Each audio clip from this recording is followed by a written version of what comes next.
Twitching101, Evergreen Angling. I'm going to go through how I fish this technique.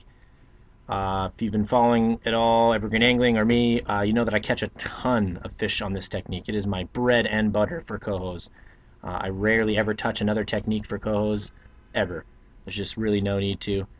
It'll perform in a myriad of different conditions. It shines in low and clear, but even up to colored water, you're still in the zone and in the money twitching jigs. So I'll go over how I fish it, the size jigs that I use, the marabou that I use, and why I use them.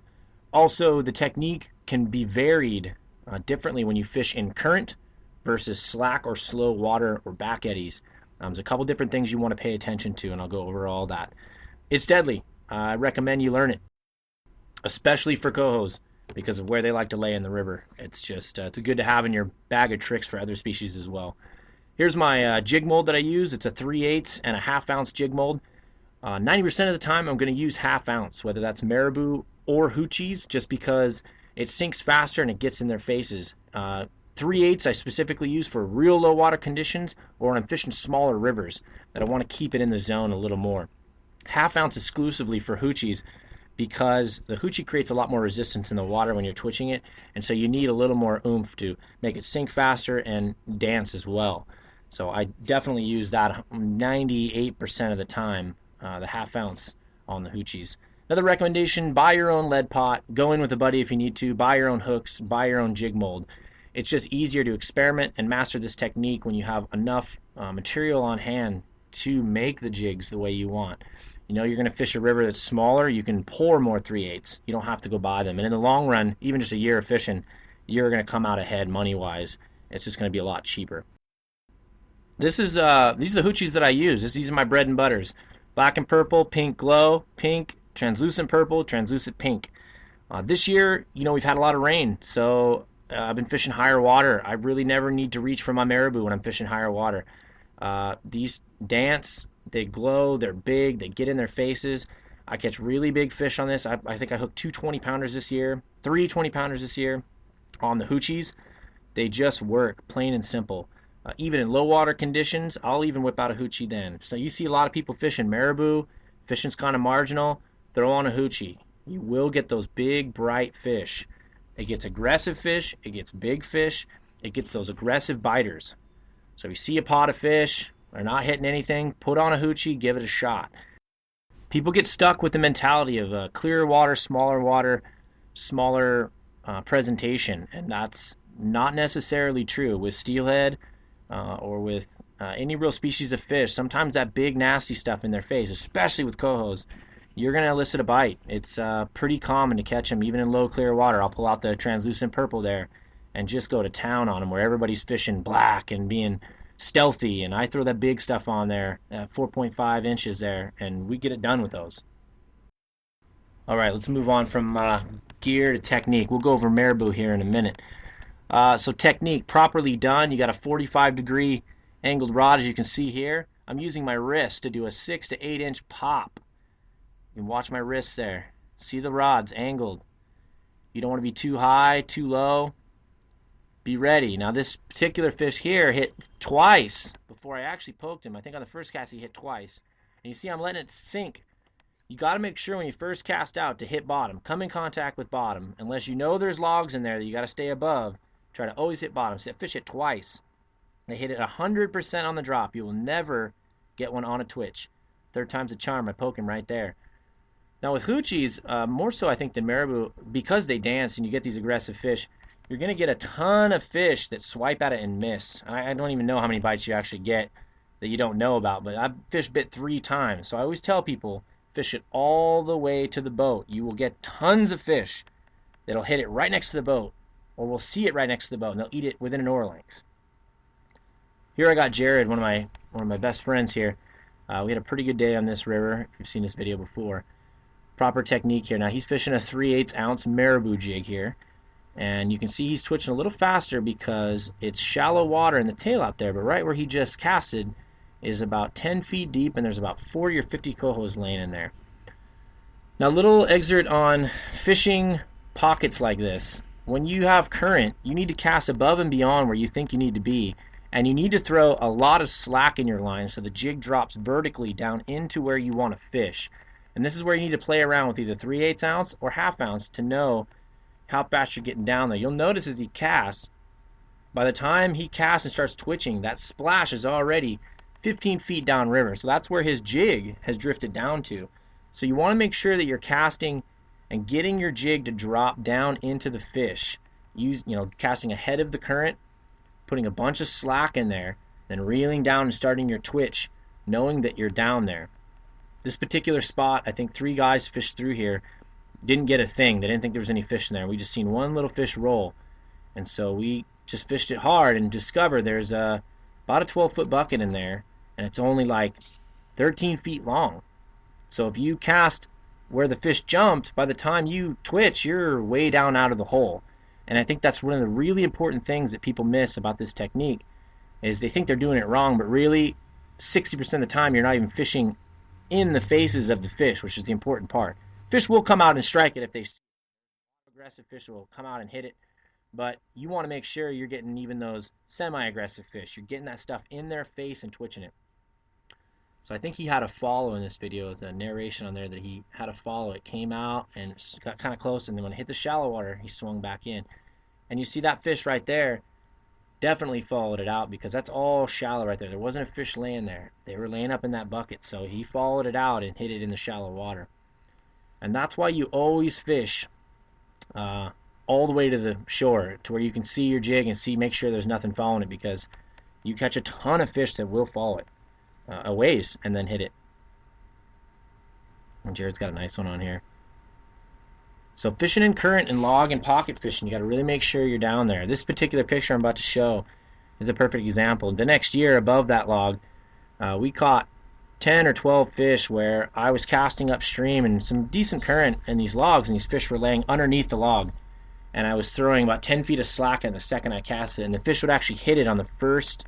As the jig hit the water, they would come up and actually hit the jig, and I never even got to twitch it. And 5 guys that day had gone through and fished through, and we waited our turn on that one. And I think that day we caught about 7 fish in 7 casts, because we were able to get down underneath that log. Now this video is right after that last caught that fish, so I knew exactly where they were at. So I bunked up the first cast after I handed him the camera here, and I reeled it up fast. I broke my own rule. I didn't fish it all the way through because I knew they were sucked in tight. Next cast, I cast way upstream to get in there. I let it sink, and then start my twitch, and there he is right there. So when you lift up on your rod, you're going to feel a resistance, and whether you think it's a log or whatever, set the hook, because it's probably going to be a fish. They always hit it on the drop, and a lot of times they'll hit it and turn, or they'll hit it and just move right back into where they were. And so you don't get the big tug. It's just a resistance that you feel when you pull up on the rod.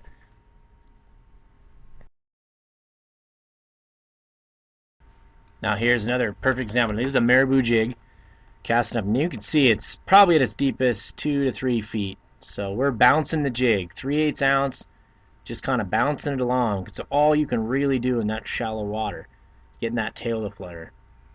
And this is a great video because it shows there's fish there. He casts it over, and they can see the jig, but they want it right in front of their face. So he's got to get a couple casts. I step up, I tell him, hey, I point right over there, get it deep over there, swim it in front of their faces. But we know fish love those jigs. So he gets right in there. And you can't see on the camera, but the fish actually follows it out, and I can see it. I remember seeing it with my own eyes there, and he's got the polarized glasses on. But you can see his butthole pucker up, and he sees that fish, and that fish just eats it. Right there, big old buck.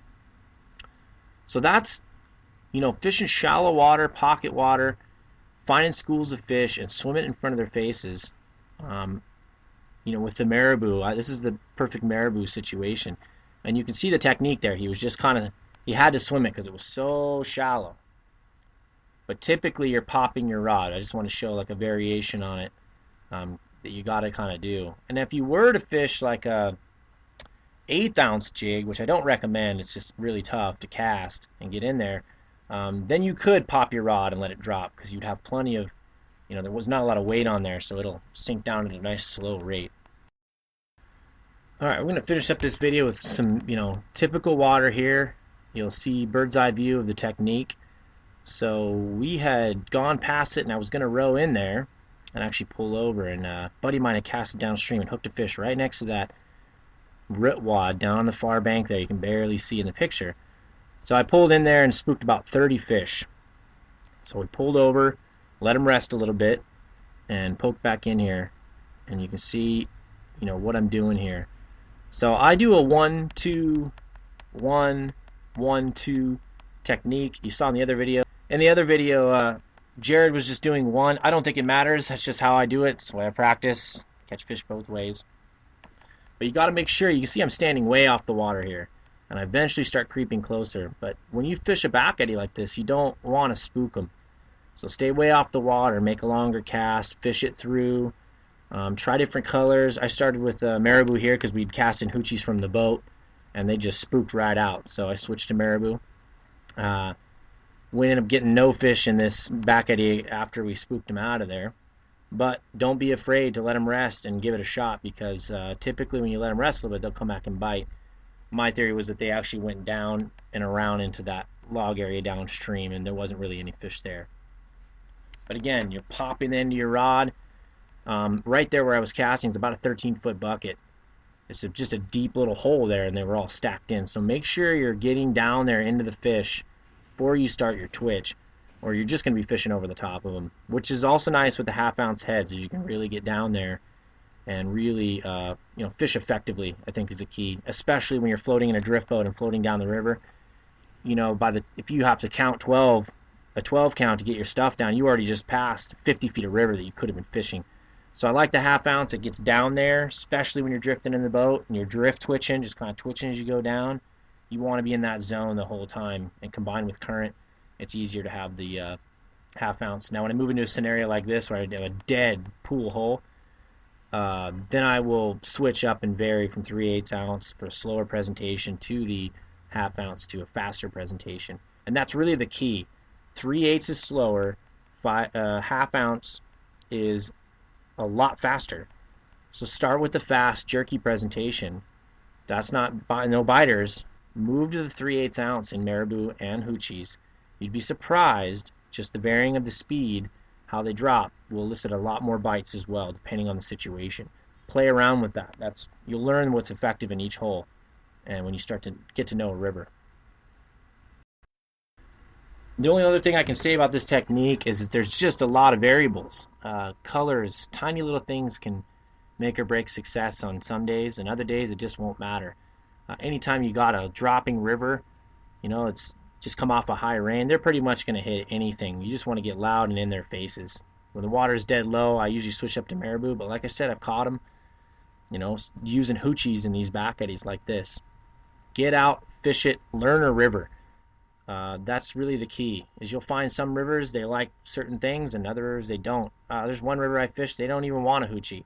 Weirdest thing ever. I can never get one on a hoochie, but man, you put on a marabou jig and it's lights out fishing for 3 hours straight. So get to know your river, get to know your spots, start fishing, and start practicing. And you'll see success in this as long as you do the technique right. You'll see success. It's a most effective way I think you can possibly fish for coes in most river scenarios where you're actually out fishing. So I can't say enough about it. But get out there, practice. Good luck. Any questions, email me.